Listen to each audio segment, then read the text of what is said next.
Habibi Lozi. Umeanza.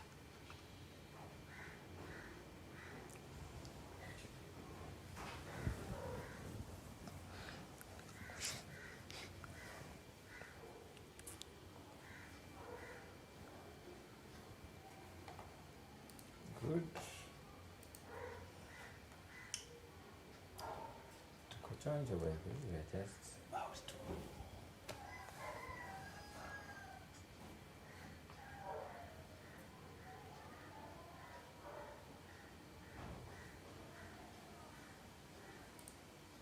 Good.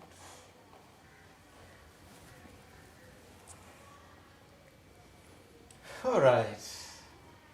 Another brand new day that we've been granted to share. God has allowed us to be alive again.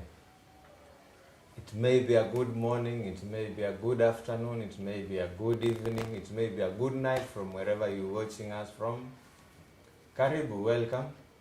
Tuko chonjo, and this is another good new day that we should rejoice. It's been made for us to rejoice. How have you been, bro?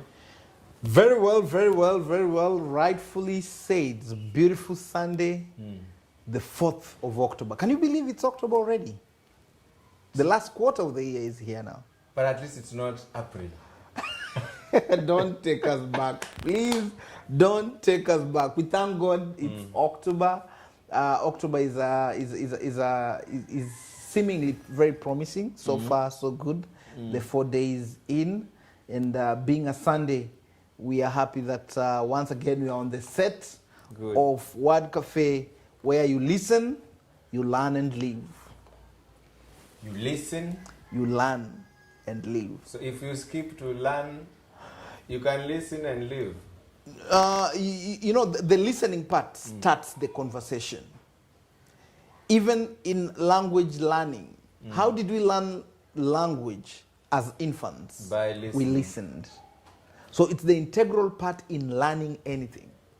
You first listen. Once you've listened, you can relate. And of course, through the listening, learning then takes place. And of course, learning here is continuous. Every day we are learning new things. Then applying principles that are learned will enable you live. So Word Cafe, good job, good mantra right there. Welcome, ladies and gentlemen. I'm yours truly, Vincent the trainer. VTT. Yes, VTT. If you like. Yep. Take us through on what we are expecting today. What are we expecting today? What are we expecting today? Maybe from the show, yes. From the show. As always, to be uplifted.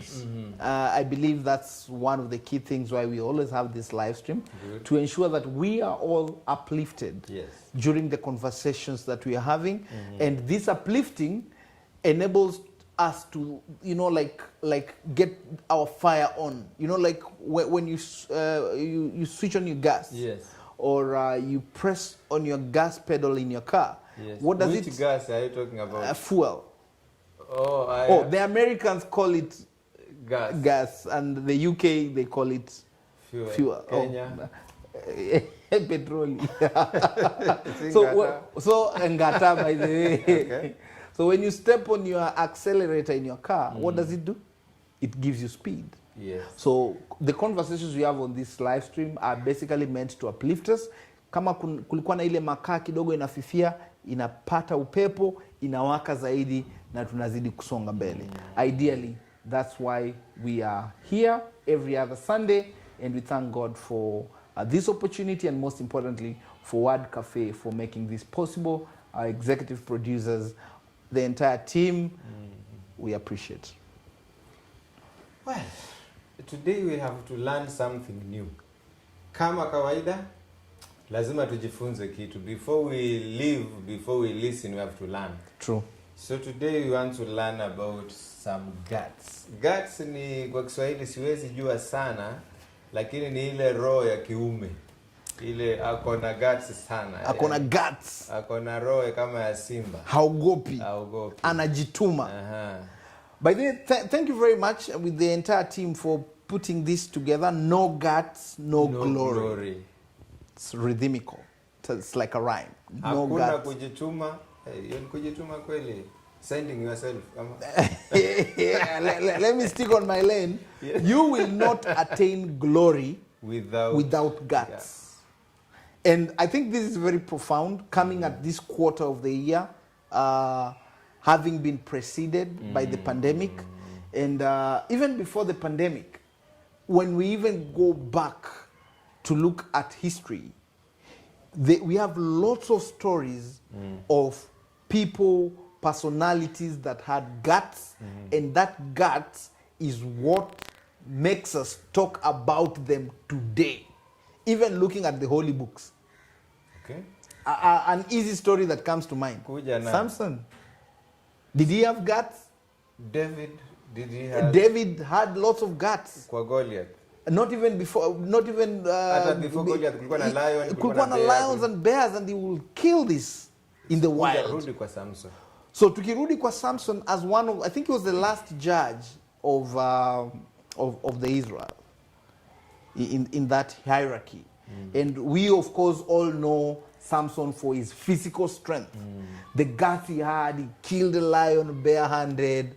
The guts he had, he killed the Philistines, 1,000 of them with a jawbone of a donkey. The last kill ilikuwa kuangusha stadium nzima, and of course that was also his end, na akawaua wale wa Philistine na uangushe na uende na kila mtu. Lots of guts followed by glory.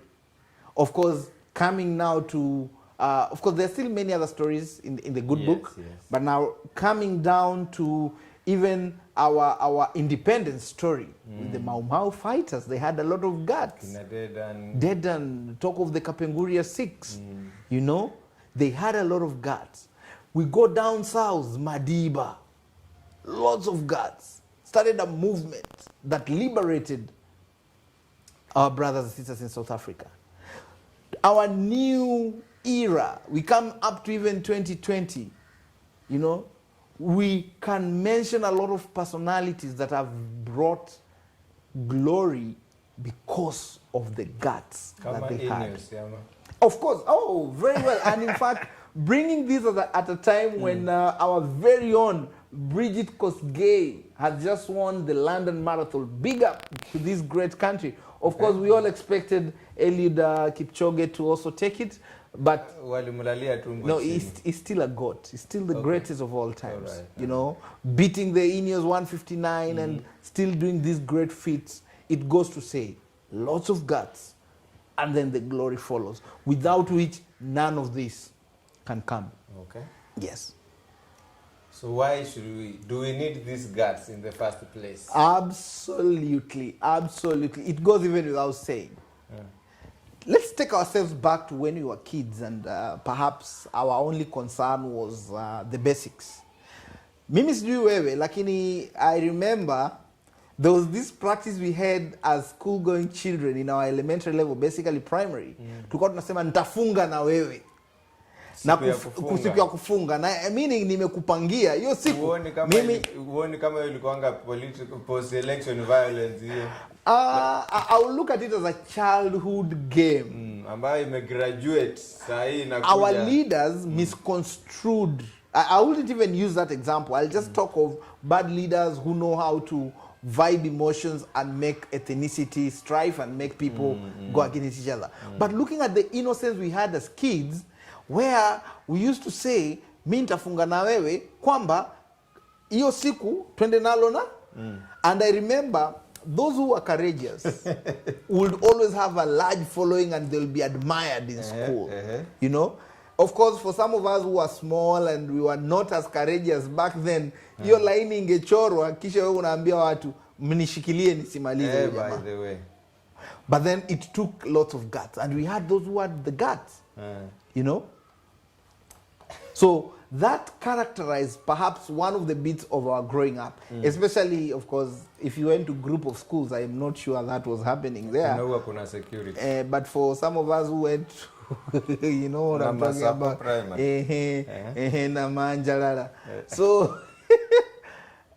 those are some of the games we do. But bottom line is, in every adventure, in every engagement, guts are needed.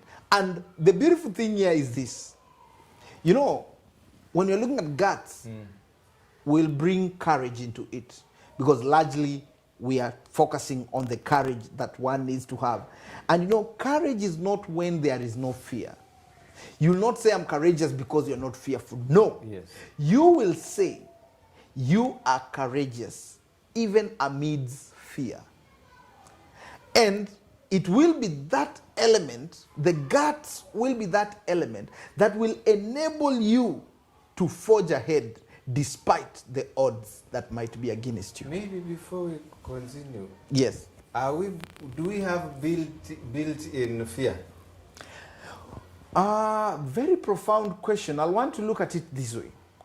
Are we, when we come into the world, yes, there are things we fear by virtue of being man. But then there are other things we learn to fear. Yes. So what is our default setting? Our default setting is guts, courage. But then we learn along the way as we are interacting with our environment as infants, Yes. we learn the things to fear. Good. That is why a small kid who has never been burnt by fire will not have fear of fire. So, They'll even move to a candlelight and want to touch it until they're burnt. That's when they'll know, hey, if I touch this flame, I get burnt. okay. But our default setting is that of courage. Even the good books tells us, I've given you a spirit of courage, Not fear. not fear. And I'm not sure about this, but I've heard Bible scholars saying that element of having the spirit of courage is almost 365 times replicated in the Bible, meaning every day we are reminded, do not fear, do not fear. 365. Throughout the year, every day you Do have not that, fear. do not fear. So, in other words, have guts. Have guts. That's the default setting. Have guts and move ahead, Have guts. no matter the odds.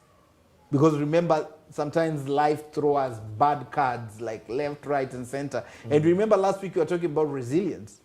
So more or less, this live stream is a continuation of what we were discussing last week. Yes. Why do we need to have these guts? Reason number one? Reason number one is guts enables you to take chances. Okay. Without guts, we will never do this live stream because we will ask ourselves, who will be watching us at 4:45 on a Sunday evening? Maybe people have gone to the beach. Yeah. For those of us who are in Mombasa, Yeah. maybe people are busy watching a movie or people are just busy doing their thing. So without guts, guts enable us to take chances. And you will never know if there are birds inside the bush if you don't throw some stones. So throw the stones. Have the guts. Pursue something. Take chances. Okay. If you never take chances in life, you will never accomplish anything. Boy chale anahitaji hizi guts wakati anaenda kukatia madamu kwa mara ya kwanza. Cheza chini, bro. Tena sana. I remember, it's good you brought that again. Wewe ulifanyaje kwanza? Back in the days, I remember we used to church ourselves, churchmentation. It started way back. Unaambia mtu akusukume. Nisikume manze, ama tulikuwa tunaombana mpaka mistari. You know, back in high school, I remember during innings, we used to call them innings and outings. These days, I think they call them funkies. So the guards will start by preparing the shirt, and you know, we didn't have iron boxes, so there's a way you will fold your shirt, put it under your mattress, sleep over it and the trouser, so that ikwe smart. Na kuna ka pattern fulani hapa kwa mgongo. Kumbe naona unakumbuka. But najua ma millennials maybe hawajui hizo, kwa kuna ile pattern ilikuwa pale. Then that's where the guts started building up, because you are envisioning there's this probably girl school coming and you want to talk to some beautiful girl. So during that same evening, you talk to your boys and they're like, so, mistari, nipatie mistari bana, nipatie mistari. And then the next day when now maybe the ball game is happening, whatever forum that had been planned, maybe it's a symposium is happening, you now swing into action to apply some of the mysteries that you are taught or you learned, or whatever strategy you have, you put it in action. And we took our chances. You will try talking to that girl, whether she will talk to you nicely or not, you had to try. Without trying, you will never know if she will talk back to you. And many times we made a shot and somebody listens. That's why we are here. Ni rahisi bwana. Just Ma go millennials to Facebook page. slide. Wanasema una slide kwa DM. Una like, ukilike tu basi. Inaanzia hapo. Our days, they were the tough days, but we had the guts. And I think, as you've rightfully asked, the first fundamental bit, guts enable us to take chances, and it cuts across the board. Because without taking chances, will you even do that exam without taking chances? Will you make that job application? Will you make that phone call? So guts give you the strength and the impetus to take a chance in everything. Wezi. Uko na talanta yako, pengine you're a musician, you will not even record that music. You will not do that video. You will not sign up for that training session because you don't have guts. So guts essentially gives us courage to try. It gives us the drive to take chances. So that is my number one importance of why we should embrace guts. Is it bad, by the way, to take chances sometimes in every stage or early stages, or before you know it, you have to begin? You've brought it very well. You have to begin somewhere. And that's where your guts will determine when in your journey will you begin. Let's look at a perfect setup. Up to 18 years, most of us are living with our parents. Yes.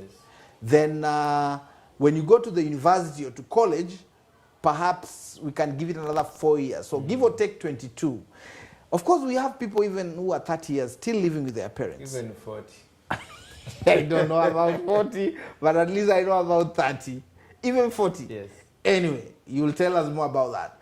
So what differentiates one from deciding now, at least my parents have brought me up to this point, now I need to start creating my own path, get my own house, and maybe even get my first job or my first hustle. Guts. So if you want the comfort of your family, if you are from a comfortable home, you might stay with your parents till 30, till whatever 40 you're saying. Yes. And that is a perfect example of showing you somebody who is afraid of taking chances, because within that nest, you are covered. And we all know the story of the eagle and the eaglet.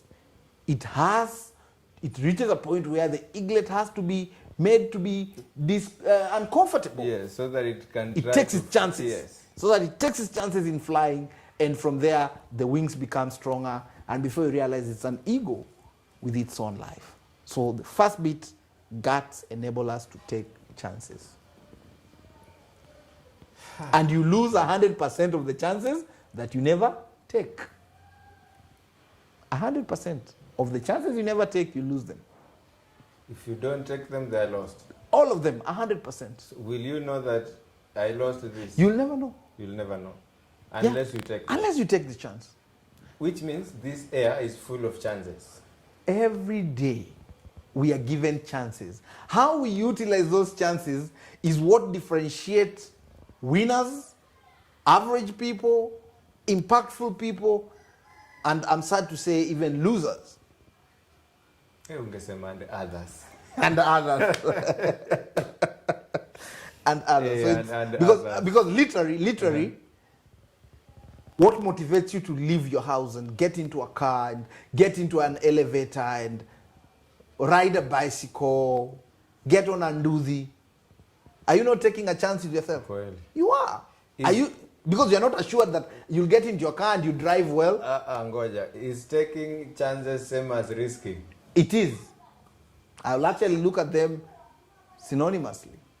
Though now, of course, whenever we are talking of a risk, we are looking at a danger. In a chance, the danger is subtle. Is like iko chini ya maji, iko silent. But in a risk, na risk danger huwa inaonekana kwamba nitafanya hii lakini kuna hiki kizuizi lakini nitaifanya hivyo hivyo. So it's like they are marrying each other in a way. Okay.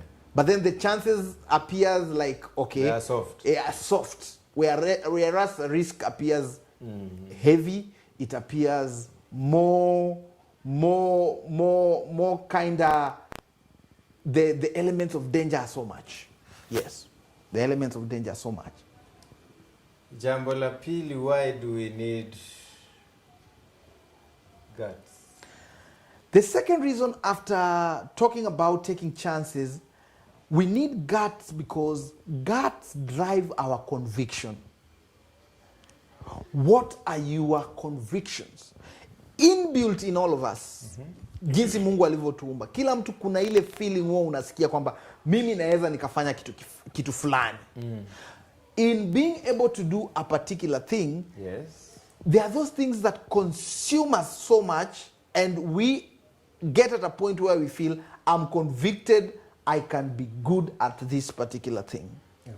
So that conviction can only come to life coupled with guts. Tuseme, you feel like you want to be in a vocation where you want to serve God full time.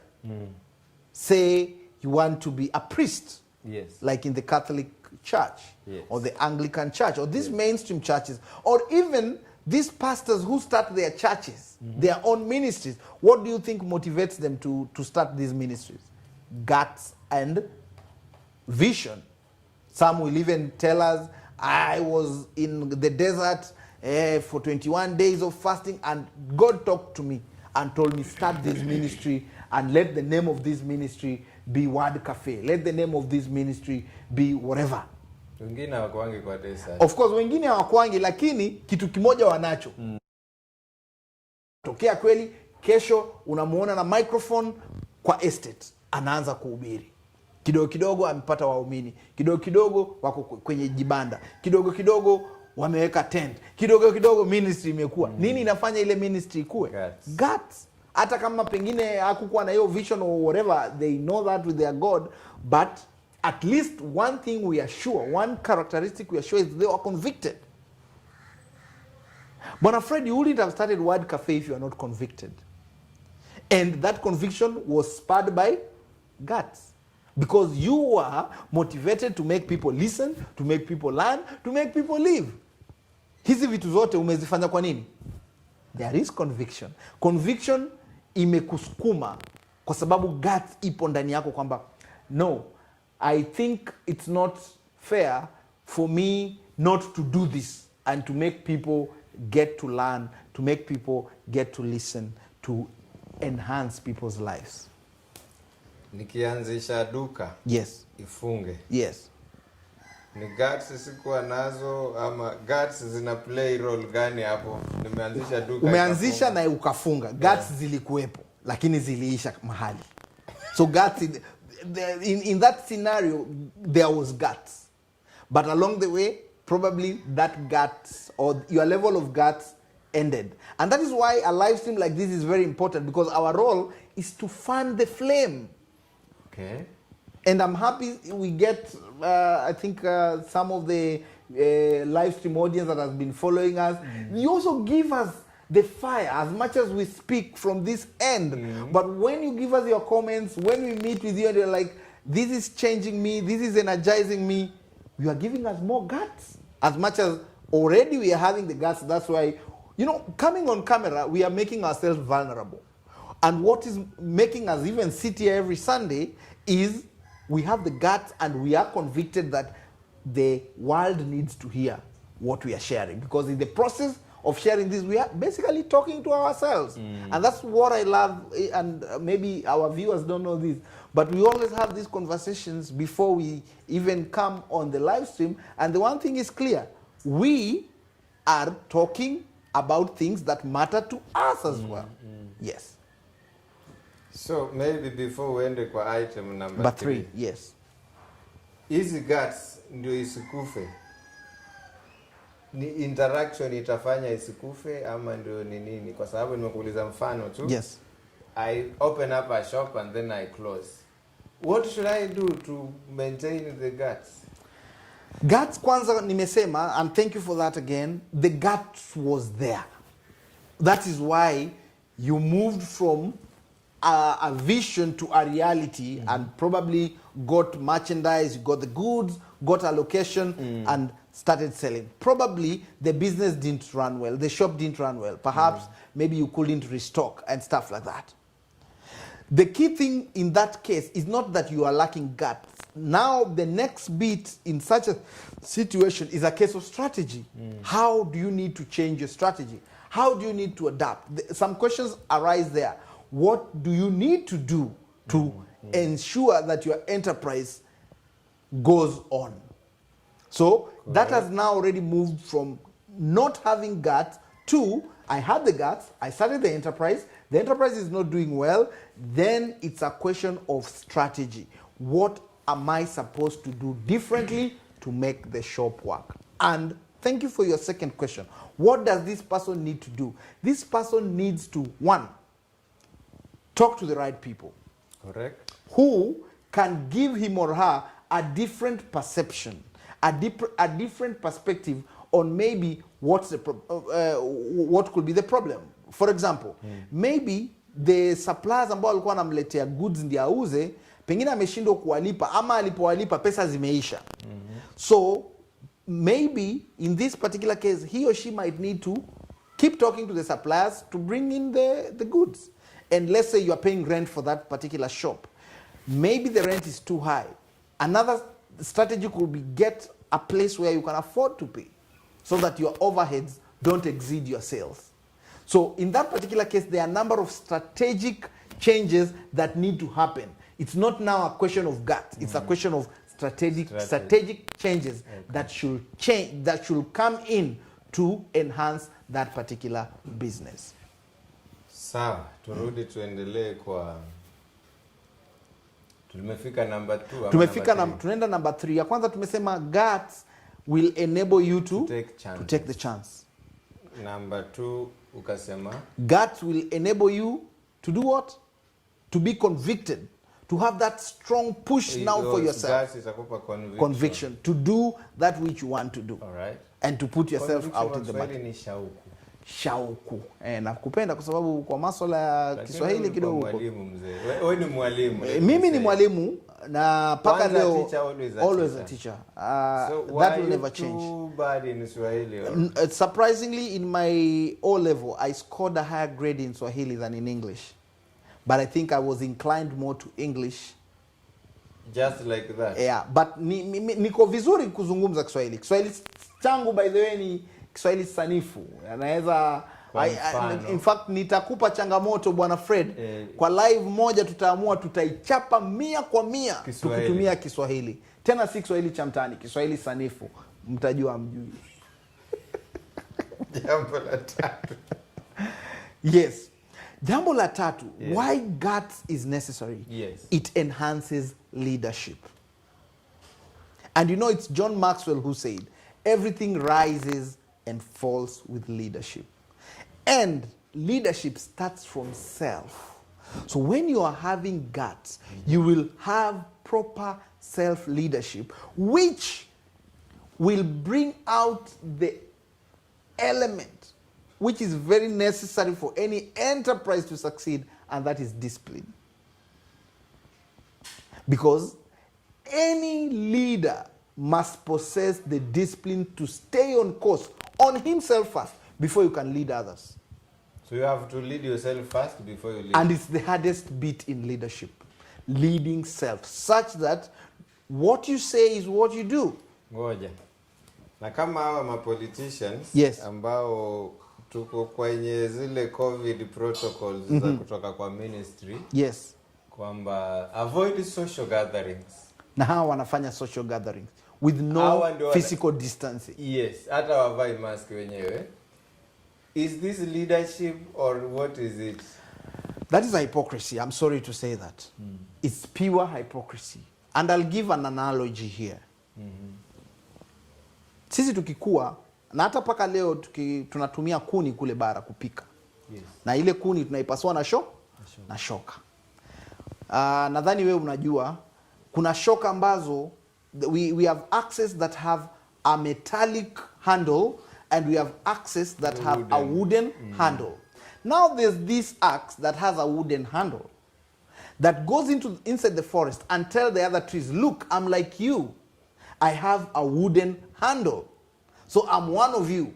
But every day, this axe with a wooden handle cuts a tree, cuts a tree, cuts a tree. And still these trees cheer the axe. Hey, you're one of us. Who is a fool there? Who is a fool in that particular context? Nani anadanganya mwingine? Whose leadership is wrong right there? The axe. The axe is cheating deliberately the trees, and the trees, because they are also lacking self-leadership, they accept to be deceived. And before they realize, an entire forest has been brought down. So, using that analogy, we look at some of these politicians, and trust me, for me, as VTT, many of them don't give us leadership. They give us hypocrisy. Na ile show ilikuwa juzi Mama Ngina haikuwa ya kisiasa, lakini ama ni kisiasa bado. That was a social event to mark World Tourism Day. But the governor that we love, 001, a few months ago, he was crying on camera, asking us to refrain and to, you know. But honestly, looking at the clips that did round on social media, evidently there was no social distancing. COVID protocols were really not there. They were ignored. They were ignored. 100%. Your guess is as good as mine. Okay, tuachane na mambo ya leadership. Yes. Number 4. Number 4. Leadership hii itatukoroga. Haitatukoroga. It's a conversation that we cannot run away from. We can't finish, but we can't run away from it. We can't hide from it. Yes, because largely leadership encompasses everything. And at the present moment, and let's call a spade, we literally need to see leadership that is genuine. Which has to begin with self. Vile unatokea na mng'aro wako, unatakana kuwa umejiongoza. Umejiongoza. Ndiposa uweze kuongoza jamii. Na uongoze jamii kwa maadili. But as you've rightfully put it, a lot of work needs to be done in that area. Right. A lot of work. And this takes us back to our, is it 5th? 4th. The 4th. The 4th element of why guts bring glory. Because as we've rightfully coined this conversation, no guts, no glory. No glory. No glory, no guts. No guts. So now, the 5th element, or the 4th element that guts bring, is something known as objectivity. Hiyo sijui kwa Kiswahili. Tutacheza nao kwa lugha ya mayai. Wanasema ni lugha ya mayai to maintain it. So guts gives you objectivity to the effect that you are able to stick to the plan.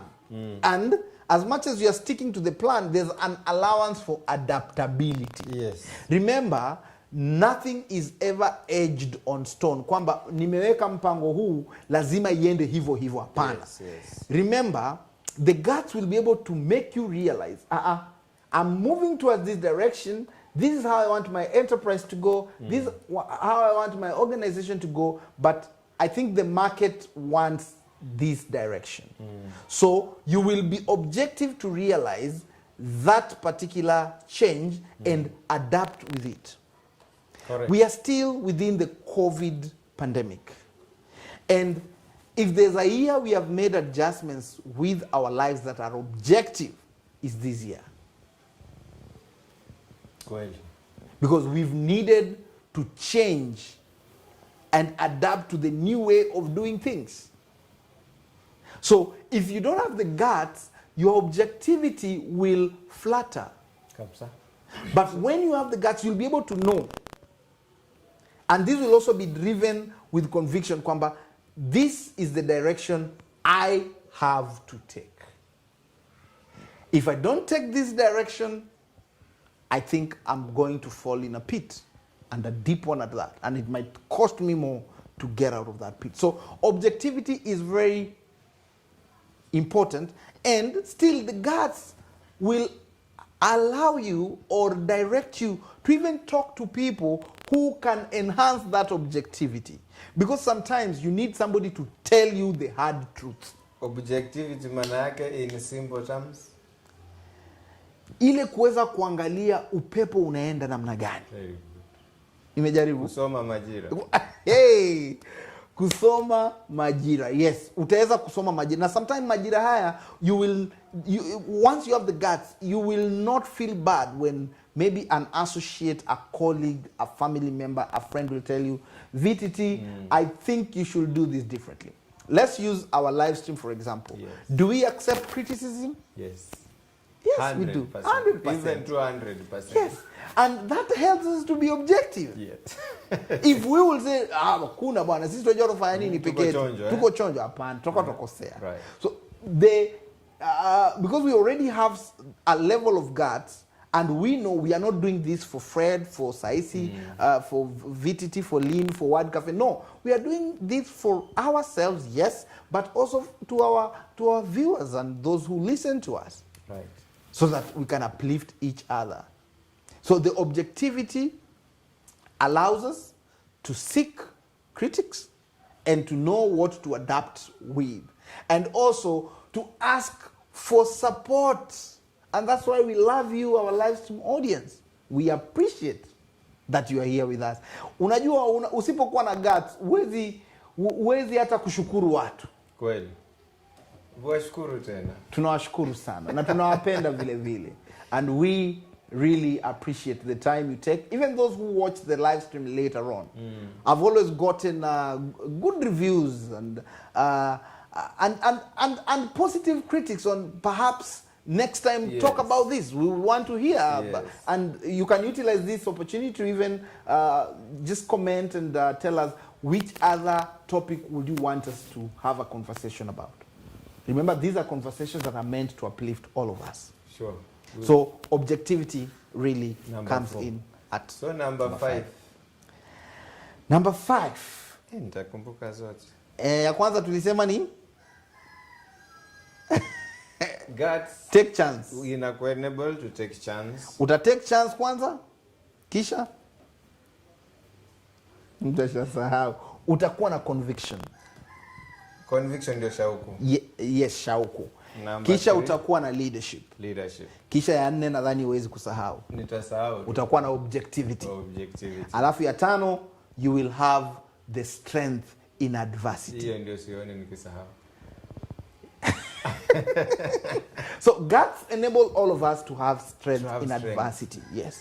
Wakati wa tatizo. Na matatizo tulivyosema last Sunday hayatakosekana. Hayataisha. In fact, we always say when you are doing anything without a problem, there's a problem.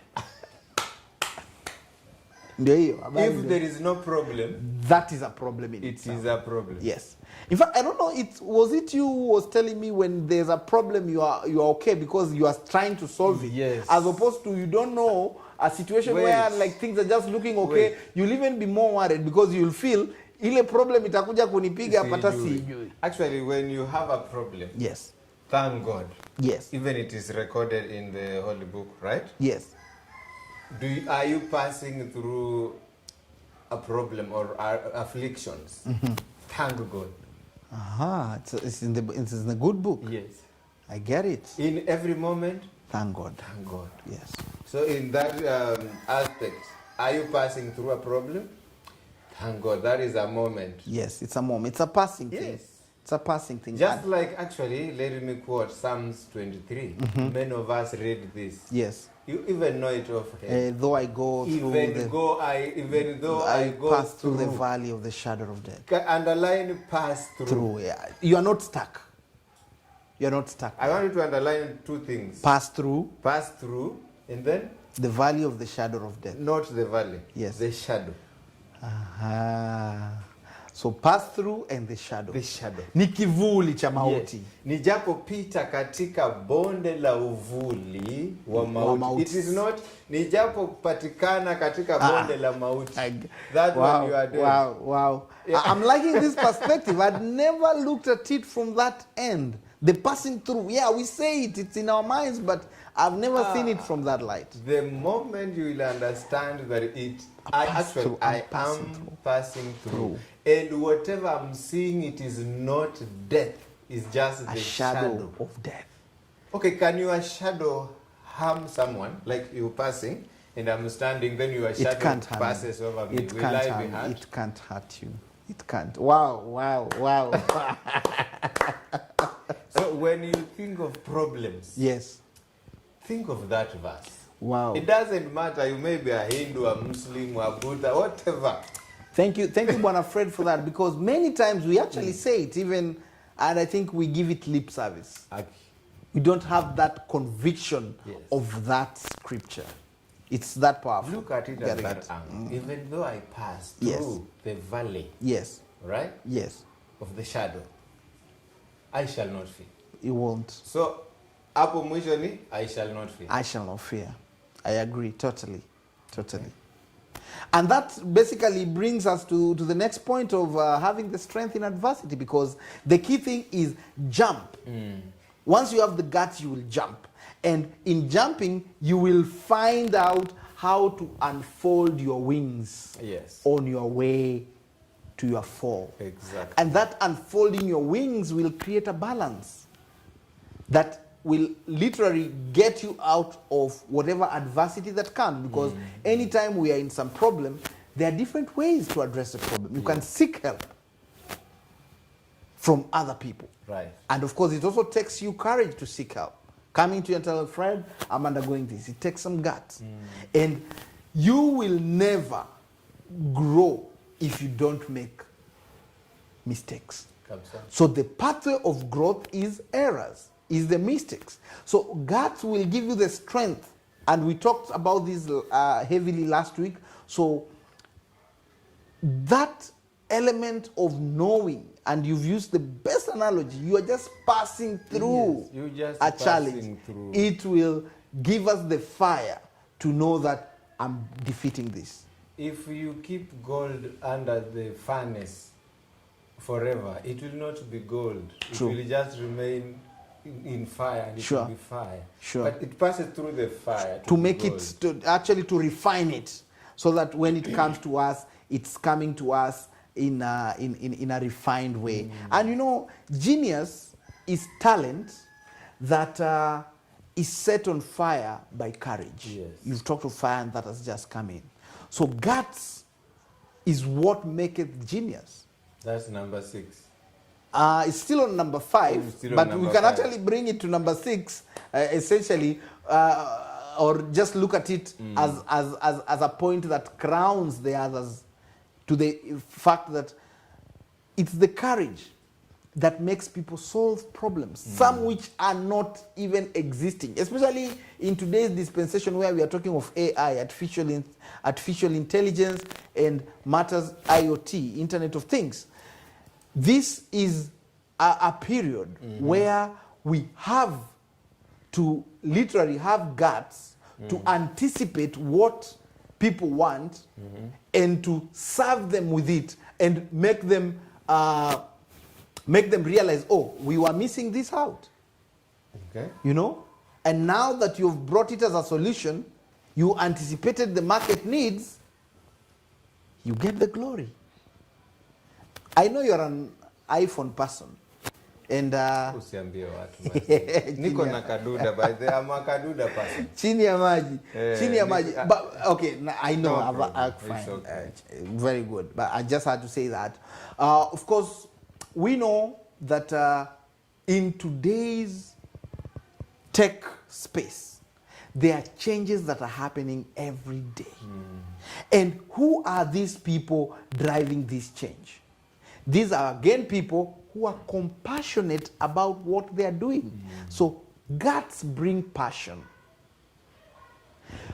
Because this passion is now what will drive you. And when something is done out of passion, you cannot convince me there'll be no performance. Performance will be there. Exactly. Utaifanya kama dini. Totally. With everything you got. 101%. Very good.